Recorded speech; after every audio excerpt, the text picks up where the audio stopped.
Dažas svarīgākas lietas, kad jūs strādājat ar fasādēm, ar siltināšanas sistēmām. Pirmais, kam jāpievērš uzmanība pirms sistēmas montāžas, mēs skatāmies, kāda stāvoklī ir mūsu pamata.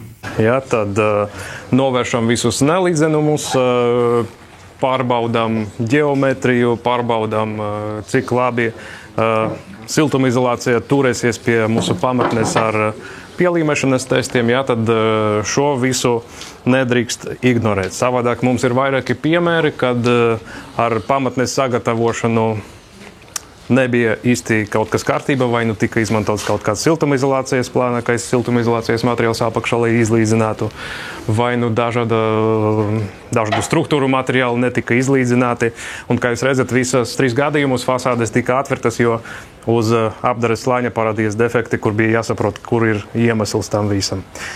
Otrs, tad, par ko ir vērts paskatīties, ir siltumizolācijas lokšņu novietojums. Tas ir mūsu ārmešanas slāņā plaisa risku mazināšanā. Ap logiem šajās vietas jābūt L-veida izgriezumiem vienmēr, kā arī starp siltumizolācijas loksnēm mēs skatāmies, lai nav nekādi tukšumi. Tāpat arī uz stūriem skatāmies, lai siltumizolācijas loksnes sajiet pamišus, jā, tad tajā virzienā. Dībeļu izvēle. Šodien daudz dzirdējam par to, kādi dībeļi mēdz būt, kādas mēdz būt pamatnes, un katra objekta, it īpaši, ja tā ir renovācija, kad mums nav īsti daudz informācijas par tām vietām, kur mēs taisamies dībeļus iestrādāt. Atceramies, ka var būt dažādi riski, ja mēs neiestrādājam dībeļus vispār vai iestrādājam pa mazu neatbilstoši. Tāpēc vienmēr atceramies, ka izmantojam pareizu pielīmešanas paņēmienu, pēc iespējas veicam dībeļu izvilkšanas testu un iestrādājam tos dībeļus pareizi, lai pēc tam turpmāk uz apdares slāņa mums neparādītos nekādi defekti, kā tādi parasti baltie apaļie punkti. Atceramies par visiem tiem momentiem, ko šodien skatījāmies ar ārmešanas sieta iestrādi, ārmešanas sieta atrašanos apmetuma slānī, ja, ka tam nevajadzētu būt pa tuvu pie siltumizolācijas, tas jābūt ārējā trešdaļa no apmetuma biezuma. Kas vēl tad, kā var pārbaudīt gala rezultātu? Te ir svarīgākie punkti, kas ir apkopoti.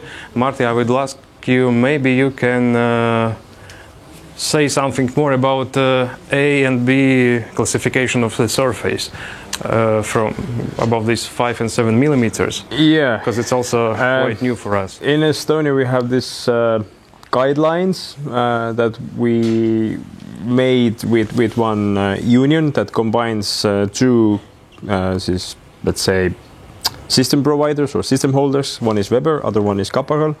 We are two, I would say, like quality leaders in Estonia. And then we have a lot of facade companies in that union who are very interested of those guidelines, that everybody understands the same way how to build the ETIC system. For 3 or 4 years we were working on this quite good guidelines, 43 pages, quite long, and we have set basically everything you need to know about ethics in there.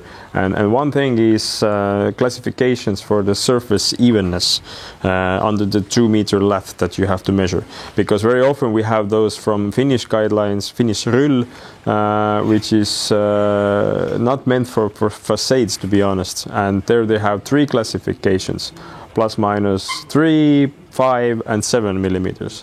And years ago they had this comment in Finnish rule that you can use only the 3rd class, the plus minus 7.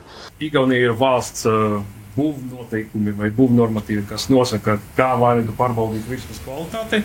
Jo kaut ko līdzīgu iekšdarbos jūs varat redzēt pie sienas virsmas Q-klasēm, varbūt, jā, es nezinu, cik jūs daudz par šito stāstat, jā, tad Q1, Q2, Q3, Q4 virsmas klases sagatavošana, tas pats arī uz fasādēm, kad fasāde ir gatava ar 2-metrīgu lineālu, mēs varam pārbaudīt kvalitāti, jā, un tas ir A vai B klases, un tas novirzes var būt vai nu 5 vai nu 7 mm ietvaros. Tad mēs varam pateikt būvuzņēmējiem, kā viņš ir strādājis atbilstoši tam, ka mēs viņam definējam vai nē.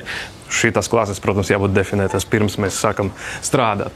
Cilvēkam jāsaprot, kas viņam jāsasnieg. Tāpat arī pa vizuālu izskatu, arī piemērs no iekštelpām, kad ar prožektoriem pārbauda, cik labi ir siena nokrasota, jā, tad uz fasādēm tas nestrādā. Optimālais attālums, kur mēs varam vērtēt vispār, cik vizuāli labi izskatās mūsu fasāde, ir tāds attālums, kur mēs redzam visu eku uzreiz, visu virsmu, kuru mēs gribam novērtēt. Un tāpat arī ar toņu atbilstību mums ir ļoti labi, kad ir paraugs, ar ko salīdzināties un skatīties, cik labi tas viss ir sanācis. Tas ir vienkārši tādi soļi, kurus jāņem vērā, ja mēs gribam panākt kaut kādu konkrētu kvalitāti, kuru arī uzdot būvuzņēmējiem.